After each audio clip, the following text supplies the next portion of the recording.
पुनः स्वागत छ ई क्लास 1 को 20औं भिडियो कक्षामा। बेर नगरी सिधै विषयवस्तुतर्फ लागौं। प्रिसेट्स।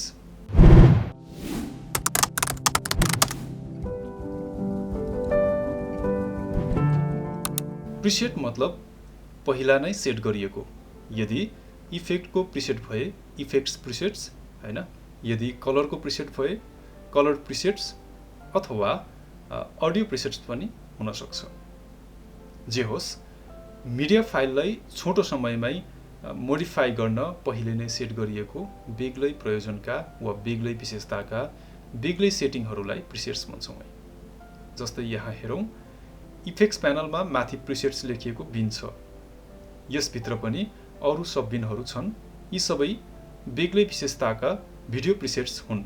जस्तै एउटालाई टिपौं र सिक्वेन्समा भिडियो माथि ड्रप गरौं। प्रिसेटले भिडियोमा आफ्नो प्रभाव बनायो। अब इफेक्ट कन्ट्रोल्स प्यानलमा जाउँ र देख्छौं यहाँ भर्खरै ड्रप गरेको इफेक्ट छ। त्यस्तै इफेक्टको प्रभावलाई इनेबल र डिसेबल गरी हेर्न सक्छौं। त्यस्तै यहाँ जो इफेक्टको नाम छ यसमा ब्राकेट बाहिरको इफेक्टको वास्तविक नाम हो र ब्राकेट भित्रको मोडिफाई गरिएको प्रिसेटको नाम। नभए इफेक्ट्स प्यानलमा सर्च गरौं बेभल एजेस र देख्छौं वास्तविक इफेक्ट जो भिडियो इफेक्ट्सको बिन भित्र पर्सपेक्टिभ सब बिनमा रहेछ। मानौ सर्च नेम रिमुभ गरौं र भिडियो इफेक्ट्स भित्र पर्सपेक्टिभ भित्र यहाँ छ बेभल एजेस। यसैले टिपेर यसमै थपिदिउँ। यसमा पनि प्रिसेटकै सेटिङ गरौं र प्रिसेटलाई डिसेबल गरौं। देख्छौं यो पनि प्रिसेट सरहै भयो। अब यसलाई पनि रिनेममा मानौ प्र्याक्टिस लेखौं र किबोर्डमा इन्टर प्रेस गरौं। फाइललाई राइट क्लिक गरी रिमुभ एट्रिब्युट्समा जाउँ र यहाँ पहिले नै इफेक्ट्स छानिएका छन्। यसलाई सिधै ओके गरौं र फाइलदेखि इफेक्ट्स हट्छ है। अब चाहिँ अर्कै प्रिसेटलाई फाइलमा लोड गरौं। जस्तै फास्ट ब्लर इन र स्पेस बारलाई थिचेर प्ले गरौं।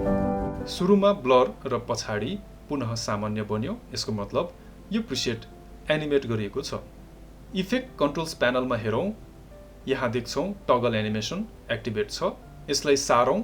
यहाँ दुईवटा की फ्रेम्स छन्। हामीले सामान्य एनिमेसन अगाडि पनि गरिसकेछौं हैन।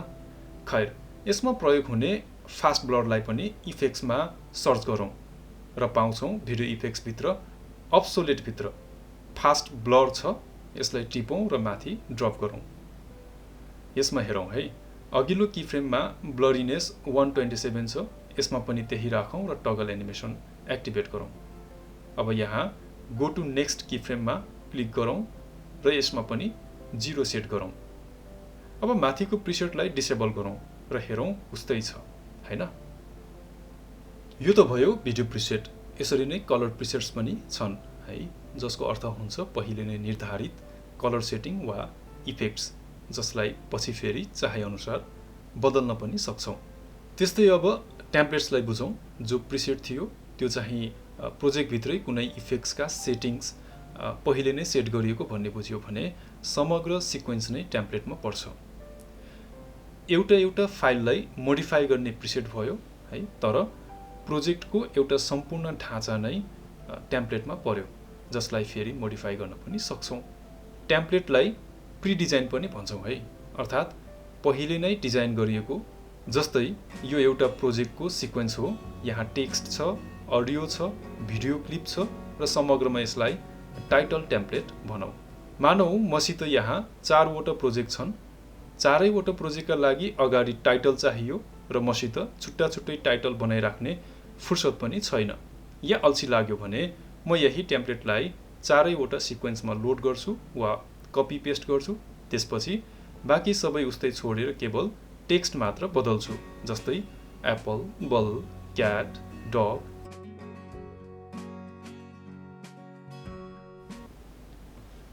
यो त सजिलो भयो। तर अब दोस्रो विकल्प हेरौं। पहिला यसलाई छुट्टै ड्राइभमा सेभ गरौं।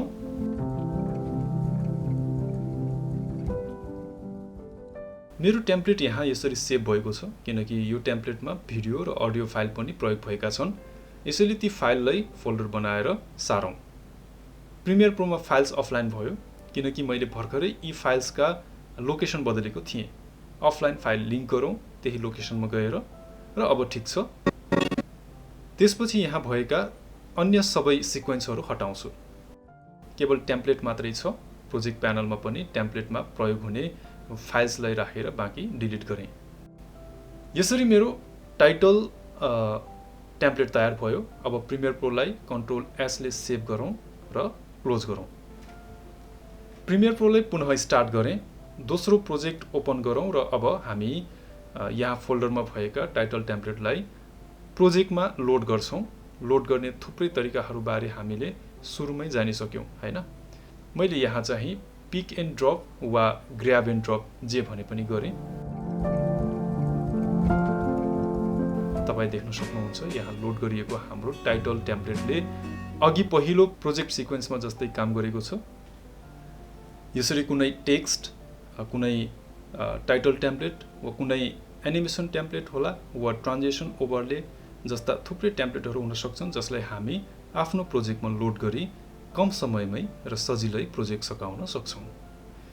प्रिसेट्स बुझ्यौँ, टेम्प्लेट्सलाई बुझ्यौँ। अब प्लगइन्सको कुरा गरौँ।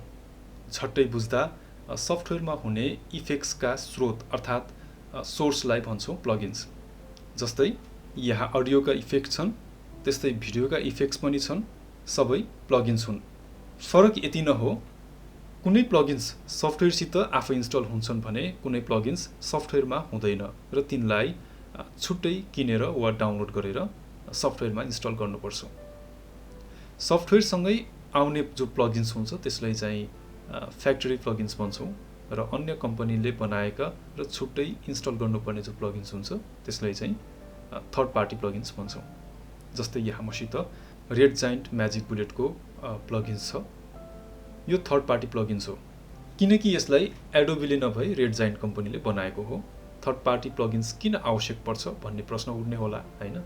किनकि सफ्टवेयरमा पहिले नै भएका जो प्लगइन्सले युजरलाई अर्थात् सफ्टवेयर चालकलाई उसले चाहेको जस्तो इफेक्ट्स वा काम प्रदान गर्न नसक्ला। यस्तै असन्तुष्टि र धेरै कमी कमजोरीलाई परिपूर्ति गर्न कुनै दोस्रो तेस्रो कम्पनीहरू ती सफ्टवेयरका लागि आफ्नै छुट्टै इफेक्ट्स बनाउँछन् है, जसलाई प्लगइन्सका रूपमा सफ्टवेयरमा इन्स्टल गरिन्छ र इफेक्ट्सका रूपमा हामी त्यसलाई आवश्यकता अनुसार प्रयोग गर्छौँ। उदाहरणको लागि यही म्याजिक बुलेटको कलर स्टारलाई भिडियोमा ड्रप गरौँ। कलर स्टारमा यहाँ गाइडेड कलर करेक्सन भन्ने विकल्प छ। यसैमा जाउँ र देख्छौँ एकदमै सजिलै र छोटो समयमै हामी यसबाट आफ्नो भिडियोमा कलर करेक्सन गर्न सक्छौँ। तर यदि कलर करेक्सन प्रिमियर प्रोमै भएको लुमेट्री कलरदेखि गर्नु परे हामीलाई यतिको लागि पनि कमसेकम दोब्बर समय लाग्नेछ भने झन्झट त बेग्लै कुरा।